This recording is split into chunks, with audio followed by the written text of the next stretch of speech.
നടക്കുന്ന രാജ്യാന്തര സമ്മേളനങ്ങൾ, പ്രദർശനങ്ങൾ, ഉച്ചകോടികൾ, സാംസ്കാരിക കായിക മേളകൾ എന്നിവയിൽ പങ്കെടുക്കാനെത്തുന്ന വിദേശികൾക്കായി അവതരിപ്പിച്ച പ്രത്യേക ഇവന്റ് സന്ദർശക വീസയുടെ വിശദാംശങ്ങൾ പുറത്തുവിട്ട് ദുബായ് താമസക്കുടിയേറ്റ വകുപ്പ്. രാജ്യത്തെ ആഗോള ബിസിനസ് ഇവന്റ് ഹബ്ബായി കൂടുതൽ ശക്തിപ്പെടുത്താനാണ് പുതിയ വിസയിലൂടെ ലക്ഷ്യമിടുന്നത്. Federal authority four identity, citizenship, customs and port security അവതരിപ്പിച്ച ഈവന്റ് സന്ദർശക വിസ വഴി യുഎഇയിൽ നടക്കുന്ന പ്രമുഖ പരിപാടികളിൽ പങ്കെടുക്കാൻ വിദേശികൾക്ക് കൂടുതൽ എളുപ്പത്തിൽ രാജ്യത്തേക്ക് എത്താനാകും. ഈവന്റ് സന്ദർശക വിസയ്ക്ക് വ്യക്തികൾക്ക് നേരിട്ട് അപേക്ഷിക്കാനാവില്ല.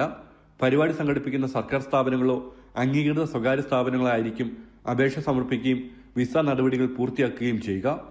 പരിപാടിയുടെ വിശദാംശങ്ങളും പങ്കെടുക്കുന്നവരുടെ ഏകദേശ എണ്ണവും മുൻകൂട്ടി സമർപ്പിച്ച് സംഘാടകർ അനുമതിയും കോട്ടയും നേടണം. തുടർന്ന് ക്ഷണിക്കുന്ന അതിഥികൾക്കായി വിസ സ്പോൺസർ ചെയ്യാം.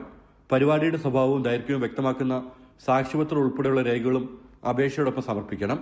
രാജ്യാന്തര സമ്മേളനങ്ങൾ, കോർപ്പറേറ്റ് ഉച്ചകോടികൾ, വ്യാപാര വാണിജ്യ പ്രദർശനങ്ങൾ, സാംസ്കാരിക വിനോദ കായികമേളകൾ, വിദ്യാഭ്യാസ ഫോറങ്ങൾ, അക്കാദമി സംഗമങ്ങൾ, സാമൂഹ്യ പരിപാടികൾ തുടങ്ങി വിവിധ മേഖലകളിലെ ഈവന്റുകളിൽ പങ്കെടുക്കുന്നവർക്ക് ഈ വിസ ഉപയോഗിക്കാം.